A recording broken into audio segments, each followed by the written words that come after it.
Pastel entertainment presence নটার গল্প, গল্পে গল্পে জমজমাট।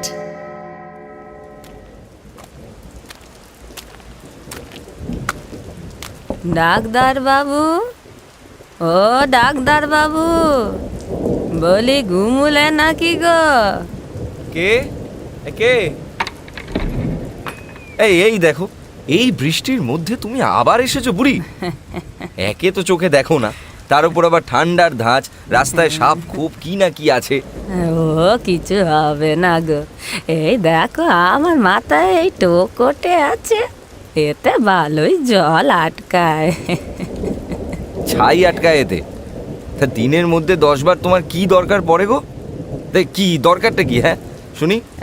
আরে বুড়ি হয়েছি ডাক্তার বাবু, এই শরীরটায় যে কত কি সমস্যা ধরেছে তার তুমি বুঝবে কি করে?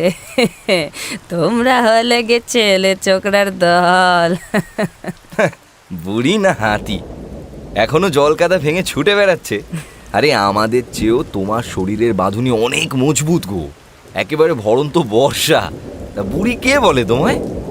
হ্যাঁ কি কি বললে তুমি?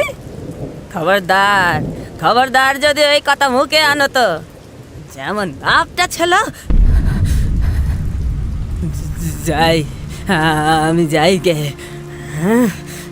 বলি এই বৃষ্টিতে জল টল ঢুকলো কিনা দেখে আসি গে যাই। শহরের মানুষ এই গাঁয়ের বর্ষা তার আবার সইবে কেন? তা না চল। আরে ও বুড়ি, দাঁড়াও দাঁড়াও। কি বললে? বাপ? আমার বাপ? তা কি ছিল সে? তাকে তুমি কতটা চেনো? কই যাও, শোনো শোনো। ও কিছু নয়, ও কিছু নয় বাবা, তুমি যাও, তুমি দৌড় দাও গে যাও। বাপ রে বাপ, বড় জল। হরি হরি হরি হরি। চলে গেল? হরি হরি। আজব তো, এতখানি বৃষ্টি বাদলা ঠেলে এলোই বা কেন, আর এত রেগেই বা উঠলো কেন? আর কি যে সব বলে গেল তার তো কিছুই বুঝলাম না। আচ্ছা, আমার বাবাকে নিয়ে কি একটা যেন বলতে গেল না? কি জানে এই বুড়ি, কিছু লুকোলো মনে হলো। পাত্তা লাগাতে হচ্ছে তো এটার। মদ্যপান ও ধূমপান স্বাস্থ্যের পক্ষে ক্ষতিকারক। জীবনের সব গল্প ঠিক সময়ে ঘড়ি ধরে হোক বা না হোক, আমাদের গল্প কিন্তু ঘড়ি মিলিয়েই শুরু হয়, ঠিক রাত 9টায়। এটা শুধু গল্পেরই সময়। শুনছেন নটার গল্প, গল্পে গল্পে জমজমাট।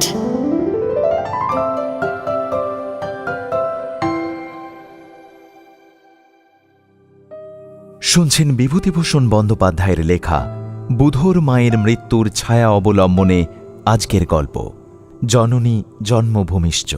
প্রযোজনা প্যাস্টেল এন্টারটেনমেন্ট। গল্পের শেষে আজও থাকবে একটি প্রশ্ন। প্রথম 10 জন ঠিক উত্তরদাতার নাম ঘোষণা করা হবে আগামী সপ্তাহের গল্পের শেষে। গত সপ্তাহের 10 জন বিজয়ীর নাম ঘোষণা করা হয়েছে আজকের গল্পের শেষে। শুরু হচ্ছে আজকের গল্প জননী জন্মভূমিশ্চ।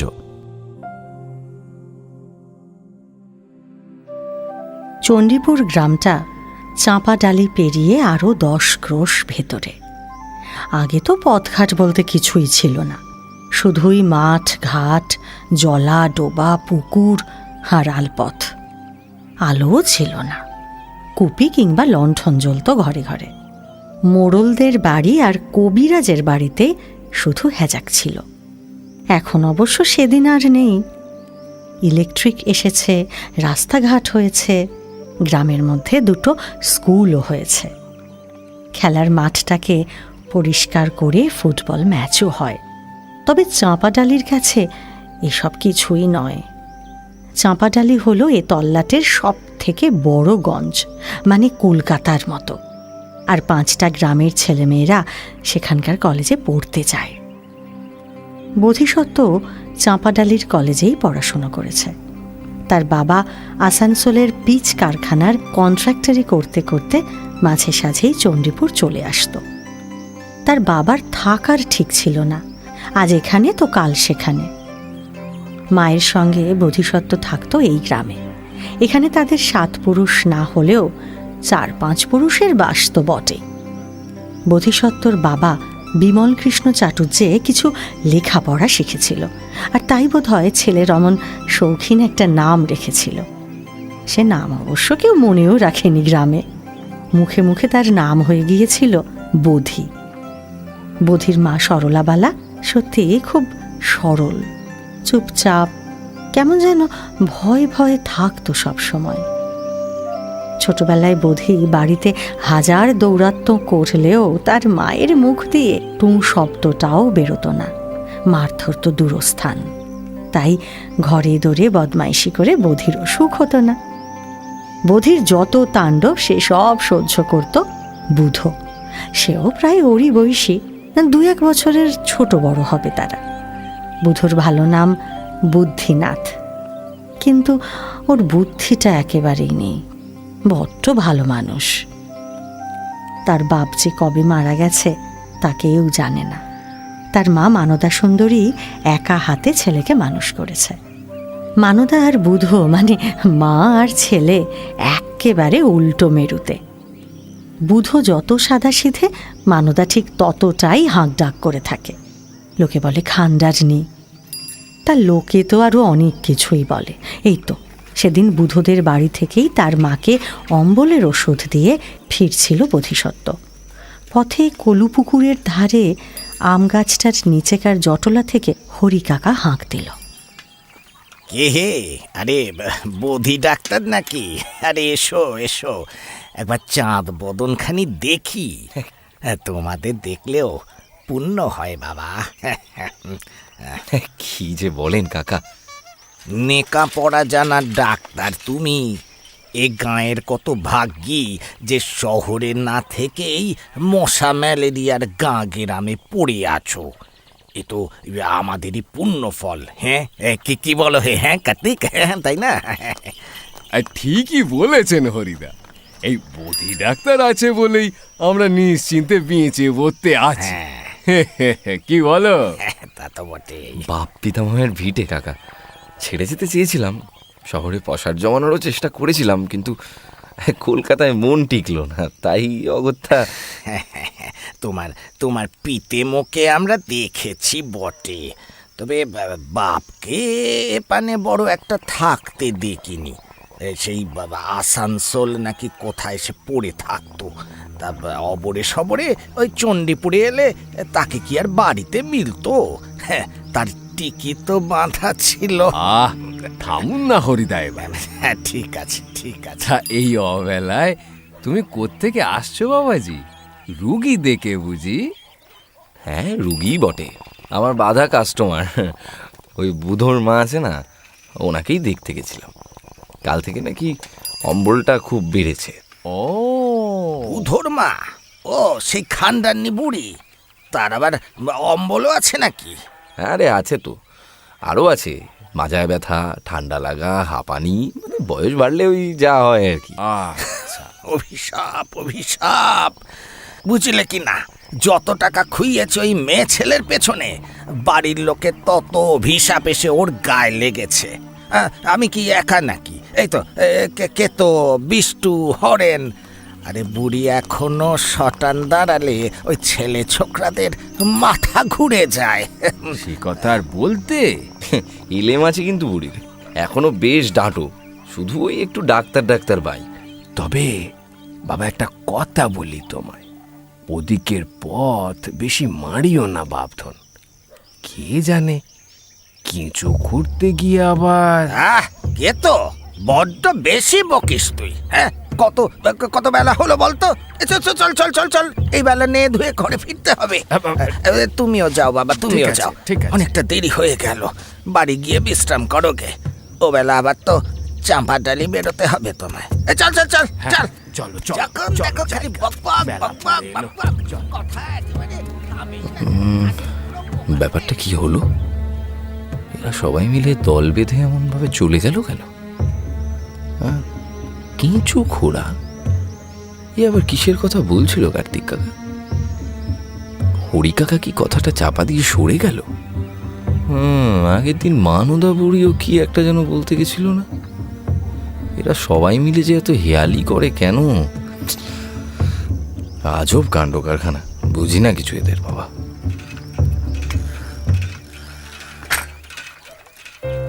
বোধিসত্ত্ব কথাটা কিছু ভুল বলেনি।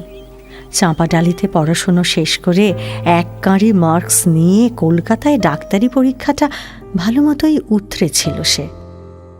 মা তার আগেই মারা গেছে। কি অসুখে যে মা চলে গেল তা সে ভালো জানেও না।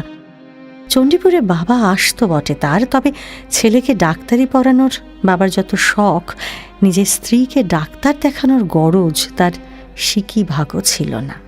তাই গাঁয়ের জলপোড়া, তেলপোড়া আর হাকিমি চিকিৎসাকে নস্যাৎ করে দিয়ে তার মা যেদিন স্বর্গে গেল সেদিন থেকেই ডাক্তার হওয়ার জেদটা বোধির ওপর চেপে বসল। মায়ের বাড়াবাড়িতেও তার বাবা কিন্তু আসেনি। অবশ্য খবর দেওয়াও সম্ভব ছিল না। এসেছিল ওই বুধোর মা মানদা বুড়ি। এমনিতে তাকে এ বাড়িতে কোনো দিন পা দিতে দেখেনি বোধি। শুধু মায়ের শেষ দুটো দিন বুড়ি একেবারে জান লড়িয়ে দিয়েছিল। ও তখন অবশ্য সে বুড়ি নয়। ওই দুটো দিন তার মায়ের যা সেবা যত্ন করেছিল মানদা, এমন সেবা সরলাবালা সারা জীবনে পায়নি। যেদিন বোধির মা মারা গেল সেদিন বোধির বাবা বাড়িতে ফিরেছিল। তাকে দেখেই সেই যে বুধোর মা পাত্তারি গোটালো, তারপর থেকে আর সে আসেনি। তবে হ্যাঁ, বাবার চোখ এড়িয়ে গ্রামের শ্মশানে সে যে সারাক্ষণ বোধির আশপাশেই ছিল, তাকে নজরে রেখেছিল, এ কথা বোধি জানে। মায়ের কাজ মিটতে একদিন ঠাঠা রোদে ন্যাড়া মাথায় পাশের গাঁ থেকে কি একটা দরকার সেরে যেন বোধি ফিরছিল। সেদিনটা তার বেশ মনে পড়ে। চণ্ডীপুরের সীমানা থেকে তাদের বাড়ি আরও বেশ কিছুটা দূরে। কলুপুকুরের কাছাকাছি আসতেই বুধোর মায়ের সঙ্গে দেখা হয়েছিল তার। কোথায় গেছিলে বাপধন? নপাড়া গেছিলাম গো, সেরেস্তার কাছে বাবা পাঠিয়েছিল। বাবা, তোমার বাপটারও বলিহারি যাই। এই ঝাঁঝা রোদ, একটু মায়া দয়া নেই বাপু। ছেলের আমার মুখখানা দেখো, একেবারে শুকিয়ে আমসি হয়ে গেছে। এসো এসো বাপধন, এসো দেখি ঘরে, এসো দেখিনি। হ্যাঁ, একটু আম পোড়া করে রেখেছি, যেতে তো আর পারিনি কো, তাই তোমার জন্য এখানে দাঁড়িয়ে আছি। এসো না বাপধন, এসো এসো এসো। এই শোনো না, দেরি হলে না বাবা খুব চিন্তা করবে গো বুধোর মা। চাই চিন্তা করবে, ও মরদকে আমার জানা আছে। তুমি এসো দেখিনি, কিচ্ছু হবে নি কো, এসো এসো।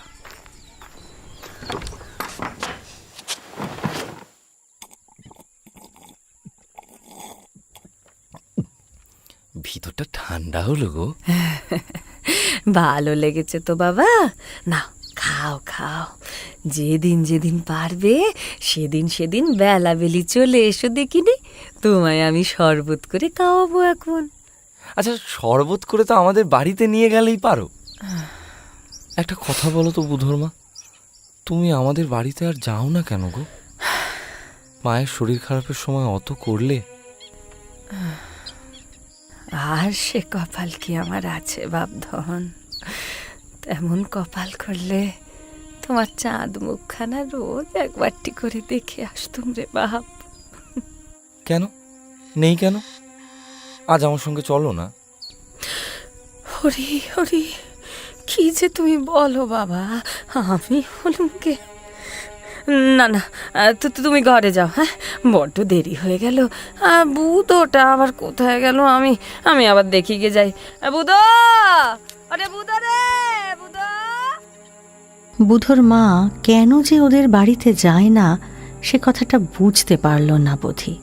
অথচ তার মা মারা যাওয়ার পরে সুযোগ সুবিধে পেলেই বোধিকে যে সে যত্ন করে যায় সে কথাটা বোধি বেশ বুঝতে পারে। বোধির বাবাকে কি ভয় করে বুধোর মা? হয়তো তাই। এখনো বাড়িতে তার বাবা আছে। মা চলে যাবার পর থেকে সেই যে আছে, এখনো কাজের জায়গায় ফিরে যায়নি বোধির বাবা। বাবা চলে গেলেই বুধো আর বুধোর মাকে এ বাড়িতে এনে রাখবে বলে ভেবেই ফেলেছিল বোধি। ভাবতে ভাবতে আনমনে বাড়ির কাছে পৌঁছে গিয়েছিল সে। দাওয়ার দিকে তখনও তার চোখ পড়েনি, হঠাৎ শুনল এক গম্ভীর গলা। কোথায় গিয়েছিলে? এত দেরি হলো যে? না মানে বুধোর বাড়িতে গেছিলাম। ওখানে কি আছে? আমি তো তোমাকে নপাড়া যেতে বলেছিলাম। হ্যাঁ, ওখান থেকেই তো কাজ সেরে ফিরছিলাম। পথে খুব রোদ্দুর দেখে বুধোর মা। বুধোর মা কি বলেছে সে? না না, কিছু বলেনি, শুধু শরবত খেতে ডাকছিল। শোনো, কলকাতায় আমার বন্ধু শশী শেখরকে চিঠি লিখেছিলাম, তার উত্তর এসেছে আজ। তোমাকে শশী শেখরের বাড়িতে পৌঁছে দিয়ে আমি কাজে ফিরব। ওখানে থেকেই পড়াশুনো করবে তুমি। তোমার ডাক্তারি পড়ার সব বন্দোবস্ত ওই করে দেবে। আজকের মধ্যে সব গুছিয়ে নাও, কাল সকালেই আমরা রওনা দেব। কালি? কেন, কোনো অসুবিধে আছে নাকি? না মানে শুধু বুধোকে একবার। ঘরে যাও, আর যেন বেরোতে না দেখি। আচ্ছা বাবা। পরের দিন সকালেই কাকপক্ষী ওঠার আগে দরজায় তালা দিয়ে বধিকে আর তার মালপত্র নিয়ে কলকাতায় পাড়ি দিল বধির বাবা। সেদিন থেকে এক টানা 15টা বছর চণ্ডীপুরের সঙ্গে বোধিসত্ত্বর আর কোনো সম্পর্ক ছিল না। ডাক্তারি পাশ করে কলকাতা শহরেই বসার জমিয়ে বসেছিল সে। বিয়ে থা করেনি, ঝাড়া হাত পা। বাবার বন্ধু নিঃসন্তান শশীশেখর বাবুর বাড়িতেই চেম্বার করেছিল সে। কিন্তু ততদিনে জাপানি বোমার ভয়টাও কলকাতায় বেশ জাঁকিয়ে বসেছিল। শহর ছেড়ে তখন সবাই পালাচ্ছে। বোধিসত্ত্ব ভাবল, দেশ গাঁয়ে বাড়ি থাকতে এই শহরে বসে বেঘরে মরার কোনো মানেই হয় না। তাই যেমন গিয়েছিল তেমনই পোঁচলা পোঁচলি নিয়ে আবার চণ্ডীপুরে ফিরে এলো বোধিসত্ত্ব। ততদিনে তার বাবা পরলোকে, তাই এবার আর নিষেধ করার কেউ নেই। যুদ্ধের বাজারে প্রাণ বাঁচিয়ে নিজের ডাক্তারির মানটা বাঁচাতে এসে চাঁপাডালি ছুটল। সেখানে একটা ক্লিনিকও পেয়ে গেল। তার মতো শিক্ষিত ডাক্তারকে জায়গা দেবে না তো আর কাকে দেবে? সপ্তাহে 3 দিন চাঁপাডালির ক্লিনিক, আর বাকি দিনগুলো আশপাশের গাঁয়ে ডাক্তারি করে বেশ কেটে যাচ্ছিল বোধিসত্ত্বর। আসলে এমন একটা অজ জায়গার প্রতি তার কিসের যে এত মোহ, এত টান, বোধিসত্ত্ব ঠিক বুঝতে পারে না। তার মা তো সেই কবেই গেছে, বাপও নেই। কলকাতায় 15টা বছর কাটিয়েও এই চণ্ডীপুরের বাঁধন সে ছিঁড়তে পারেনি। চণ্ডীপুর নাকি বুধোর মা। তাকে আবার গাঁয়ে ফিরতে দেখে বুধোর মার সে কি আনন্দ তা আজও যেন স্পষ্ট দেখতে পায় বোধিসত্ত্ব। সেদিন সকালবেলায় ঘরে ফিরে ক্লান্ত হয়ে ঘুমিয়ে পড়েছিল সে। বেলা তখন কত কে জানে, হঠাৎ দরজায় ঠকঠক আওয়াজ। কে?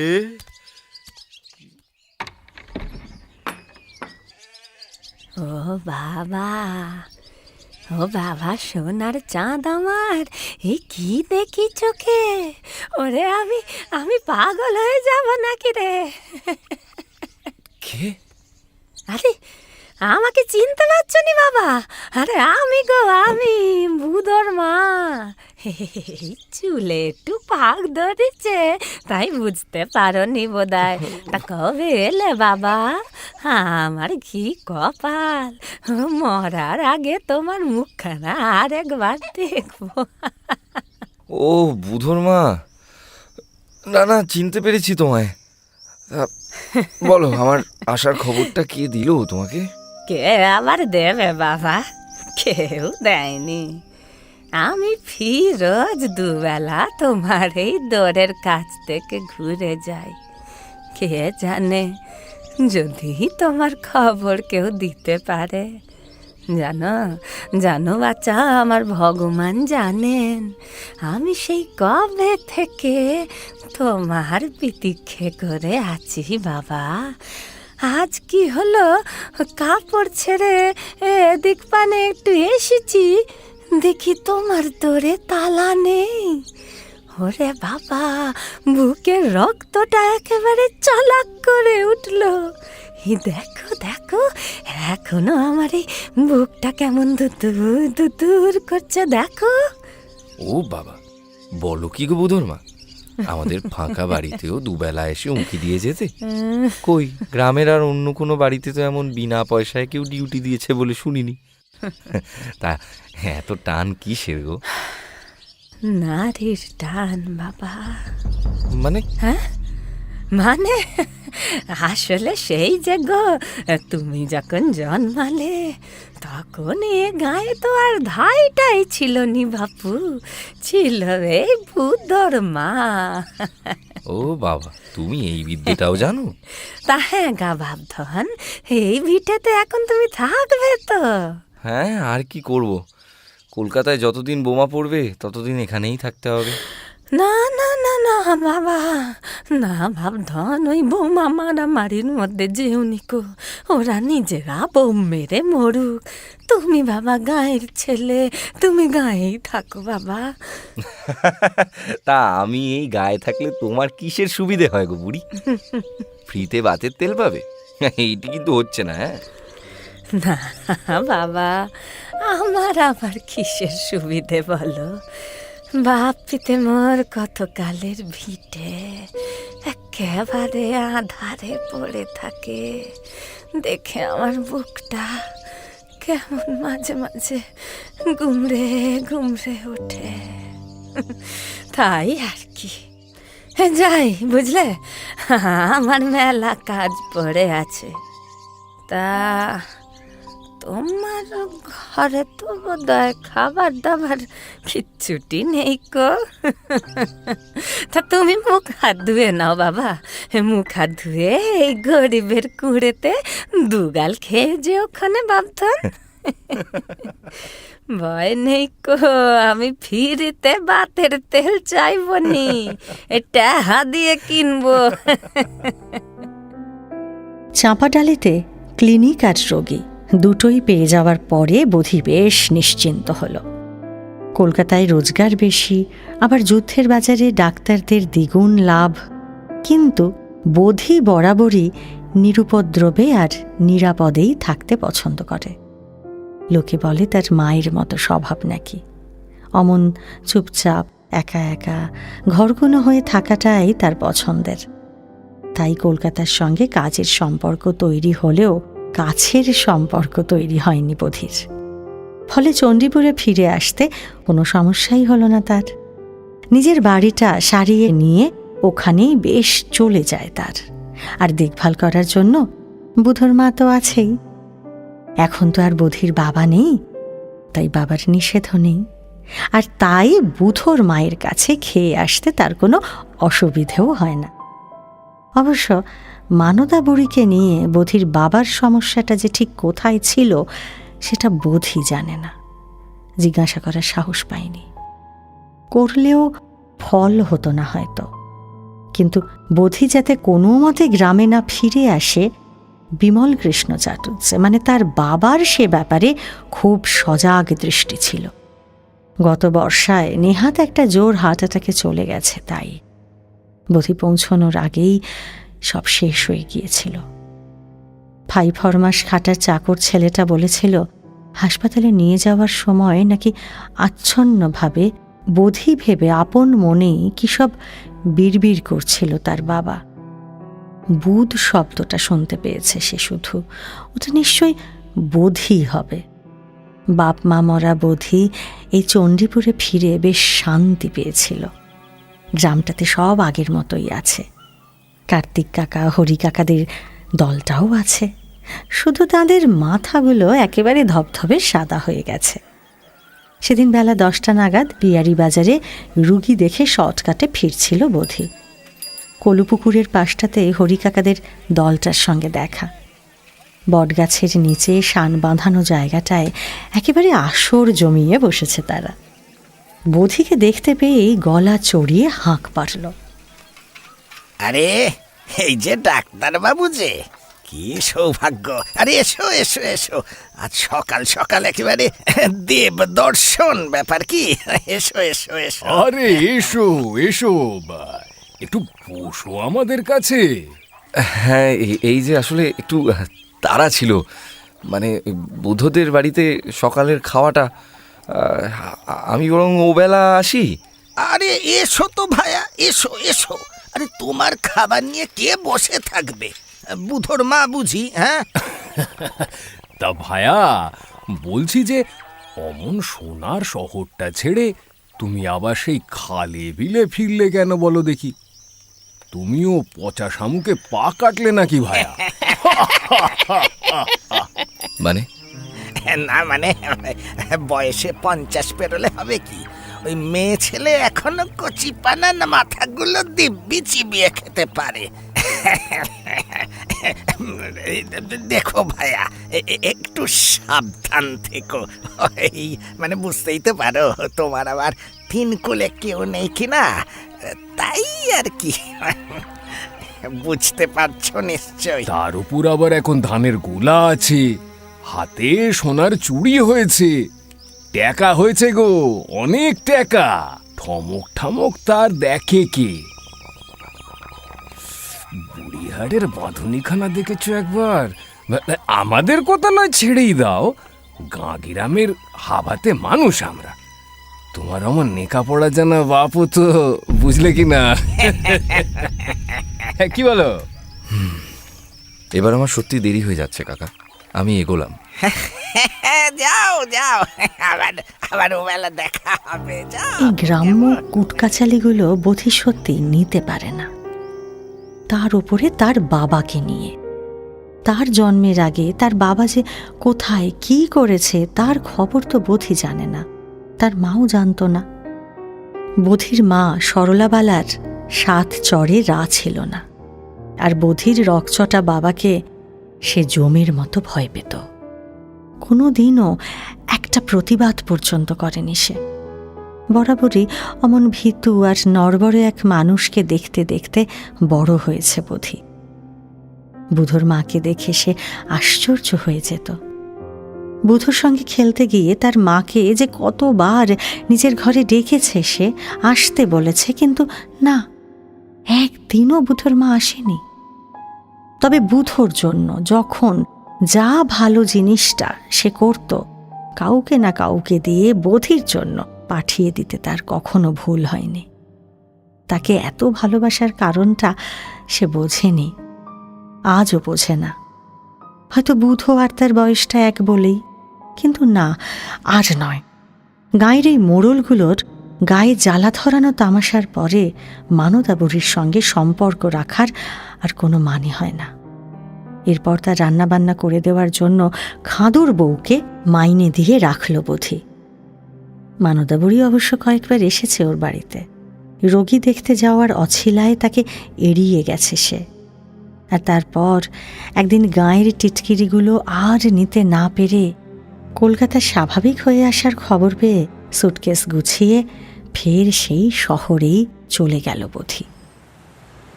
এরপর অন্তত বছর 5 কেটে গেছে। শ্যামবাজারের চেম্বারটা ফের জমিয়ে তুলেছে সে। সকাল থেকে রাত পর্যন্ত রোগীর ভিড় প্রায় লেগেই থাকে। সেদিন রাতের দিকে একটা নেমন্তন্ন ছিল বধির, তাই সন্ধ্যের মধ্যেই চেম্বার শেষ করে উঠতে যাবে এমন সময় অ্যাসিস্ট্যান্ট ছেলেটা এসে তাকে বলল, স্যার, আপনার সঙ্গে একজন দেখা করতে এসেছে, বাইরে বসে আছে। আজ আর দেখা টাকা হবে না গো, আমি এখন বেরোবো। তা তুমি আগামীকাল আসতে বলে দাও। বলেছি স্যার, শুনছে না, বলছে খুব দরকার নাকি, 5 মিনিটের জন্য একবার দেখা করতে চায়। উফ, এই মহা জ্বালা তো। শহরে কি আর ডাক্তার নেই নাকি? পাঠাও, তাড়াতাড়ি পাঠাও। হ্যাঁ স্যার। চটপট, সময় নেই কিন্তু আমার বেশি। হ্যাঁ স্যার, এক্ষুনি পাঠাচ্ছি। আমি শুনুন, আমি আজকে তাড়াতাড়ি উঠবো, তো যা বলার। এ কি বুধো, তুই? হ্যাঁ ভাই, আমি আমাকে চিনতে পেরেছিস? এই কিছে বলিস, তোকে চিনবো না? তা তুই আমার ঠিকানা কি করে খুঁজে পেলি রে? খুব কষ্ট করে ভাই, আজ সারাদিন প্রায় এই কলকাতা শহরটায় চক্কর কেটে যাকে সে কথা বলতে গেলে এখন মহাভারত। আমার তোকে খুব দরকার ভাই। আমার মাটা, হ্যাঁ, কি হয়েছে তোর মার বল। আমার মা মরতে বসেছে রে বৌদি। হাতুড়ে চিকিৎসা করিয়ে কিচ্ছুটি হলো না গো। মা এখন যায়। মা তোকে খুব দেখতে চাইছে রে। যদি একবারটি সেই যখন এলি একটু আগে আসতে পারলি না? মা বলেছিল, আমি ভয়ে আসিনি। আসলে এই কলকাতা শহরে একা একা এইভাবে, মানে তার উপরে বড় মানুষের বাড়ি তো। All rubbish. যাকে চল সময় নষ্ট করে আর লাভ নেই। হ্যাঁ। এই এক একটা মুহূর্ত অনেক দামি। তুই যাবি ভাই? তুই যাবি? হ্যাঁ, কিন্তু এত রেতে যাবি কি করে? কেন, বাড়ির গাড়িতে? হ্যাঁ। এক মিনিট। সুজন, হ্যাঁ স্যার। শিবলালকে ডাকো আর গাড়িটা বার করতে বলো এক্ষুনি। হ্যাঁ স্যার। আর হ্যাঁ শোনো, রতনের মাকে বলো আমাদের দুজনের মতো একটু রুটি তরকারি আর 2 প্লেট চামচ যেন প্যাক করে দেয়। ঠিক আছে স্যার, আমি এক্ষুনি বলে দিচ্ছি। চল বুধো, বাকি কথা যেতে হবে। হ্যাঁ ভাই।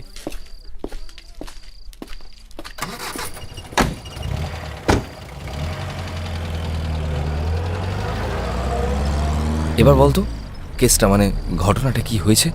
ওই মা এই চণ্ডীপুর গ্রাম ছেড়ে তো কখনো কোথাও যায়নি কো। এবারে নপাড়ার গ্রামের ওই ভবানী খুড়িরা, ওরা ওই শ্রীক্ষেত্র যাওয়ার কথা বলেছিল, তো মাকেও নিয়ে যেতে চেয়েছিল তারা। তো তারপরে ওই শ্রীক্ষেত্র মানে পুরী? হ্যাঁ পুরী। এবার তারপর সবাই মিলে ওই জগন্নাথ দর্শনে গেছিল। তো খালি পায়ে ওই মন্দিরে যেতে গিয়ে সেইখানে নাকি পায়ের নিচে কিছু একটা ফুটে যায়। ওই সেখান থেকে কোনো রকমে গ্রামে ফিরে আসার পরও ওই জ্বরটা থামলো না। মানে কত হেকিমি জল পোড়া করলুম রে বোধি, কিছুতেই কিছু হলো না। মায়ের বিকার ধরে গেছে। মা এখন ভুল বকছে, সমানে তোর নাম করছে আর কি সব বলে যাচ্ছে, কিচ্ছু বুঝতে পারছি না। তোকে খুব দেখতে চাইছে।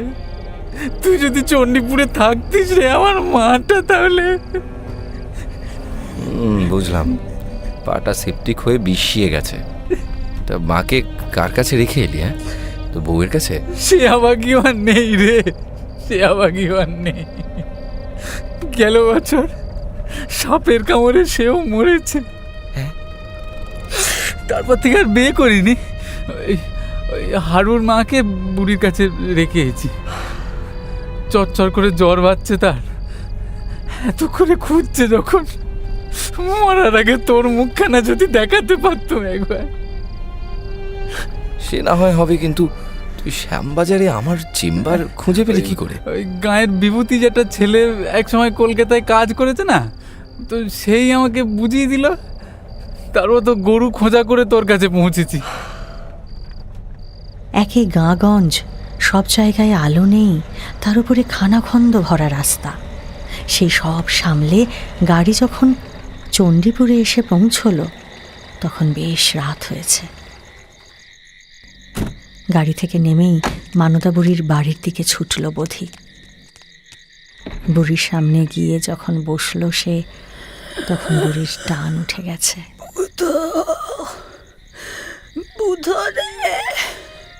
বুধো এলি? মা গো, ও মা, বদি এসে মা। মা একবারটি চোখ খোলো না মা।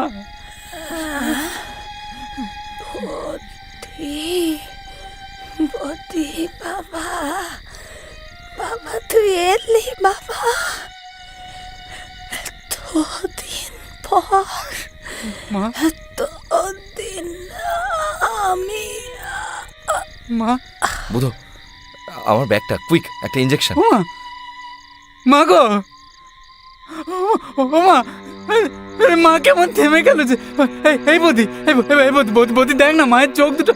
ও মা, মা গো, মা গো, ও মা। বুধিকে আর ইঞ্জেকশন দিতে হলো না। তার আগেই বুধির কোলের ওপর হাত রেখে চলে গেল বুধুর মা মানদা বুড়ি।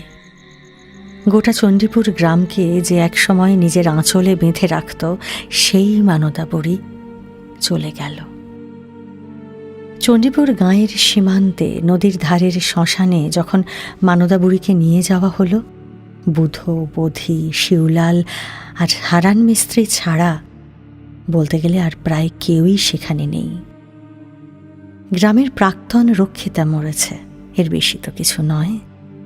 যে গতরখানা এবার আগুনে যাবে তার প্রতি আর কিসেরই বা দরদ, না সেসব কারোর নেইও। শ্মশানের কাজ আর গোবেচারা বুধকে সামলে বোধি যখন বাড়িতে ফিরল তখন আকাশ ফর্সা হয়ে গেছে। সেদিনই কলকাতায় ফিরবে বলে স্নান টান করে বোধি একেবারে তৈরি। এমন সময় তার দরজায় কার যেন কড়া নাড়ার আওয়াজ। এ কি রে বুধ, এই তো সবে ফিরলি, এরই মধ্যে আবার তুই কিছু বলবি? আয় আয় আয়, ভিতরে আয়। না না, এই অবস্থায় আর আরে আয় তো, কিছু হবে না, আয় বস। বলছিলাম কি, তুই চলে যাচ্ছিস? হ্যাঁ রে, আজ তো ফিরতেই হবে, কারণ বলা নেই কিছু, মানে পেশেন্ট মানে রোগীরা এসে তো বসে থাকবে, আর চেম্বারটা এভাবে বন্ধ রাখলে খুব মুশকিল। তা কেন, কি হয়েছে বল না, কিছু বলবি? না, আর কি বলি বল তো, তোকে যে কি করে ঠেকাই আমি। আসলে একটা ঠেকায় পড়ে। কিসের ঠেকা? ওই মা একটা ধানের গোলা বানিয়েছিল, তো সেইখানে ওই গাঁয়ের লোকজন তাদের ধান টান জমা রাখতো, কারো কারো গয়নাও মা রেখে দিত। তো কার কতটা ধান আর গয়না আছে সেই সব নেকাপড়া করে দিত ওই ওই হারান। ও তো ওই ক্লাস 7 অবধি পড়েছে। তো ওই কাগজের তারাগুলো সিন্ধুকে আছে, একবার যদি তুই দেখে দিতিস। লোকে তো তাদের জিনিস ফেরত নিতে এলো বলে, আর এইদিকে মানে আমি তো হারানকে দিয়ে দেখিয়ে নে না, ও সব বুঝিয়ে দেবে এখন তোকে। না, আচ্ছা আমি না হয় বলে দিয়ে যাব। মানে মা তো তোকেই সবচেয়ে বেশি বিশ্বাস করতো, আমাকেও বলতো ওই নেকাপড়ার কোনো ঝামেলা হলে বধির কাছে যাস বাপ, এই পৃথিবীতে ওই একটা ছেলেই তোকে ঠকাবে না। আসলে আমি বোকা শোকা তো, তাই মার ভয়, মানে ওই মায়ের শেষ ইচ্ছেটা, আমি জানি তোর খুব ক্ষতি হবে, তবু যদি একটা বার, আমারও তো আর কেউ নেই বল। বুঝেছি, কিন্তু সেই সব কাগজপত্র দেখতেই তো একটা গোটা দিন চলে যাবে রে, তার মানে আজ আর ফেরা হবে না। এদিকে চেম্বার, আচ্ছা চল এই বুড়ির আপদ বালাইগুলো সব আজ মিটিয়ে ফেলি, নইলে আবার ভূত হয়ে ঘাড়ে চাপলে মুশকিল। বোধিকে নিয়ে নিজের ঘরে এসে দরজাটা বন্ধ করে দেয় বুধ। তারপর সিন্দুক খুলে কাগজের তাড়াগুলো বের করে আনে। কার নামে কত ধান, গয়না, বাসন, কি কি জমা আছে সে সব মিলিয়ে মিলিয়ে একের পর এক তালিকা বানাতে থাকে বোধি। তিল তিল করে কম সম্পত্তি জমায়নি মানদা বুড়ি। বুধি এসব জানতই না। হিসেব করলে বুধর এখন পায়ের ওপর পা তুলে বসে খাওয়ার সময়। বোকাশোকা ছেলেটা তার কিচ্ছু জানে না। বুধি ভাবে সত্যি তার জায়গায় গ্রামের অন্য কেউ যদি আসতো তাহলে এর অনেকটাই বেহাত হয়ে যেতে পারত। বুধ হয়তো বুঝতেও পারত না। তেল ছিটছিটে পোকায় কাটা হলুদ হয়ে আসা কাগজপত্রগুলোর কাজ শেষ করতে করতে বেলা গড়িয়ে প্রায় দুপুর হয়ে এলো। এবার সিন্দুক খুলে সেগুলো আবার যথাস্থানে রাখতে গিয়ে সিন্দুকের ভেতরে লাল শালুতে মোড়া একটা ছোট্ট পুঁটলি দেখতে পেল বুধি। কবেকার পুঁটলি ওটা কে জানে। ধুলোর আস্তরণ জমে তার লাল রংটাই ফ্যাকাশে হয়ে গেছে। অতি কষ্টে সেই পুঁটলির গিঁট খুলতেই বেরিয়ে এলো শিশুদের ঘুনশিতে বাঁধার মতো একটা ছোট্ট কালো কার, দুটো সোনার বালা আর দুখানা ঝুরঝুরে হয়ে আসা কাগজ। এগুলো এমন আলাদা করে রাখা আছে কেন বুঝতে পারে না বুধি। খুব সাবধানে একটা কাগজ খোলে সে, আর খুলতেই চমকে ওঠে, এই যে তার বাবার হাতের লেখা।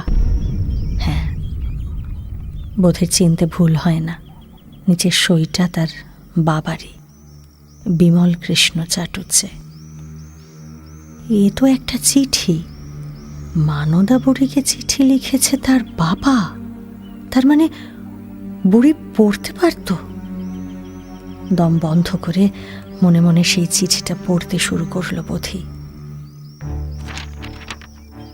মানদা, চাঁপাডালির বাড়ি থেকে খোকা সমেত তোমাকে এবার চণ্ডীপুরে নিয়ে আসব।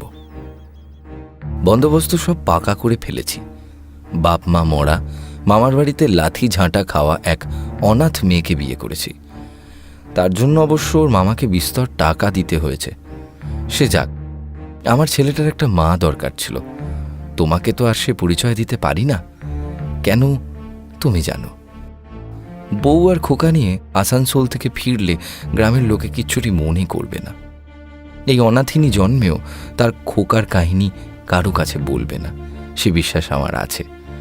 তবে এই খোকা যে তোমার পেটে এসেছে সে কথা যদি কারো কাছে বলেছ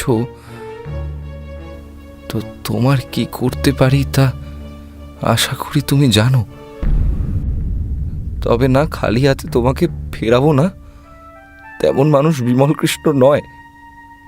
তোমার জন্য একজোড়া সোনার বালা গড়িয়েছি, টাকা যা চাও দেব, সঙ্গে বালা দুটো। এই নিয়ে খুশি থেকো। খোকাই চণ্ডীপুরেই থাকবে, তবে খবরদার ওর কাছে যাওয়ার চেষ্টা করবে না, এই বলে রাখলুম। চণ্ডীপুরের লোকে জানবে তুমি শরীর সারাতে এতদিন হাওয়া বদলে গেছিলে, মনে থাকে যেন। ইতি বিমল কৃষ্ণ চাটুজ্জে। চিঠিটা পড়ে বোধির হাত পা কাঁপতে লাগলো। তার দু চোখে অন্ধকার নেমে আসছে। এ কি পড়ল সে? যা পড়ল ঠিক পড়ল তো? তার মাথা ঝিমঝিম করছে।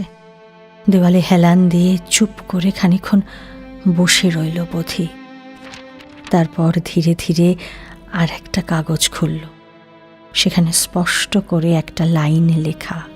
সেটা যে মেয়েদের হস্তাক্ষর বুঝতে অসুবিধে হলো না বোধির। সে কাগজে লেখা আছে, আমার বিষয় সম্পত্তি সমান 2 ভাগে ভাগ হবে। 1 ভাগ বুধোর, আর 1 ভাগ পাবে বোধি। সই করেছে মানদা সুন্দরী দাসী। তার মানে বোধি যা ভেবেছে তাই। মানদা বুড়ি লেখাপড়া জানতো, আর ওই কালো কাঠটা ওটা তাহলে জন্মের পরে তারই ঘুনশিতে বাঁধা ছিল। সেটাকেই এতদিন যত্ন করে নিজের কাছে রেখে দিয়েছে বুধুর মা, তার প্রথম সন্তানের একমাত্র সম্বল। বোধি আর পারে না। 2টো কাগজ হাতে নিয়ে চুপ করে বসে থাকে সে।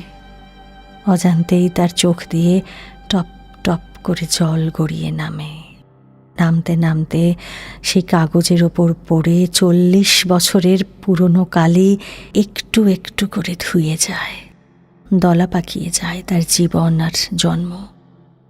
বুধুর শূন্য দৃষ্টি আর হাঁ মুখের দিকে তাকিয়ে এবার টুকরে কেঁদে ওঠে বোধি। কাঁদতেই থাকে। এই যে নারীর টান।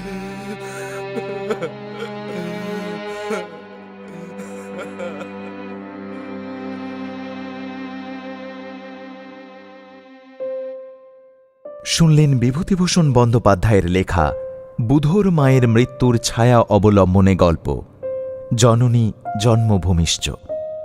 আজকের প্রশ্ন, সিন্দুকের মধ্যে লাল শালুতে কি মোড়া ছিল? প্রথম 10 জন সঠিক উত্তরদাতার নাম এই 9টার গল্প চ্যানেলেই ঘোষণা করা হবে আগামী সপ্তাহের গল্পের শেষে। গত সপ্তাহের রক্ত সংবাদ গল্পে প্রশ্ন ছিল, অংশুমান কতজনকে খুন করেছে? প্রথম 10 জন সঠিক উত্তরদাতা হলেন টিঙ্কু সূত্রধর, কোয়েল বিশ্বাস, মৃত্তিকা সরকার, পল্লবী হালদার, প্রিয়াঙ্কা কোটাল, স্বাগতা, কুনামি মুর্মু, বিউটি পাল, প্রতাপ ঘোষ ও মণি। 9টার গল্প, গল্পে গল্পে জমজমাট। আমাদের এই চ্যানেলটি শেয়ার ও সাবস্ক্রাইব করুন। বেল আইকন প্রেস করতে ভুলবেন না কিন্তু।